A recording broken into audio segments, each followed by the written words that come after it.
यदि श्री कृष्ण राधा से इतना प्रेम करते थे तो फिर वे वृंदावन छोड़कर क्यों चले गए? क्यों उन्होंने प्रेम की भूमि, राधा की भूमि, भक्ति की पवित्र धरती को त्याग दिया? आज हम इसी दिव्य रहस्य को समझने का प्रयास करेंगे। वृंदावन, कृष्ण का बालपन। वृंदावन श्री कृष्ण का बचपन था। यहीं उन्होंने माखन चोरी की, गोपियों के साथ रास रचाया और राधा रानी के साथ दिव्य प्रेम का अनुभव किया। वृंदावन केवल एक स्थान नहीं था, वह स्वयं प्रेम का स्वरूप था। परंतु श्री कृष्ण का अवतार केवल प्रेम के लिए नहीं हुआ था। उनका जन्म धर्म की स्थापना और अधर्म के विनाश के लिए हुआ था। मथुरा में कंस अत्याचार कर रहा था, निर्दोष लोग पीड़ा में थे, धर्म कमजोर पड़ रहा था। श्री कृष्ण जानते थे कि अब उन्हें अपना कर्तव्य निभाना होगा। वृंदावन प्रेम था, पर मथुरा जिम्मेदारी थी।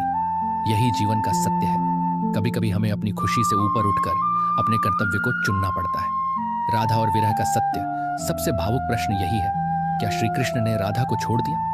नहीं, श्री कृष्ण ने राधा को कभी नहीं छोड़ा। राधा और कृष्ण का प्रेम सांसारिक नहीं था, वह आत्मिक था, दिव्य था।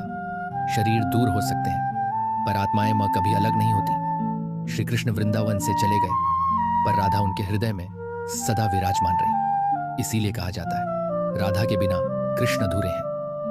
श्री कृष्ण का वृंदावन छोड़ना एक दिव्य लीला थी। यह हमें सिखाता है, जीवन में परिवर्तन अनिवार्य है। सच्चा प्रेम बंधन नहीं बनता, कर्तव्य ही सबसे बड़ा धर्म है, और सच्चा प्रेम दूरी से कम नहीं होता।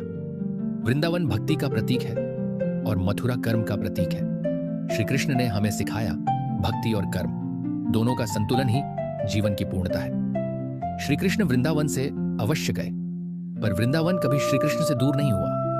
और शायद यही कारण है कि आज भी जब हम राधे राधे कहते हैं तो हमारे हृदय में स्वयं वृंदावन जाग उठता है। यदि आपको भी लगता है कि राधा कृष्ण का प्रेम अमर है तो कमेंट्स में लिखें राधे राधे, और ऐसे ही दिव्य रहस्यों को सुनने के लिए चैनल को अवश्य सब्सक्राइब करें।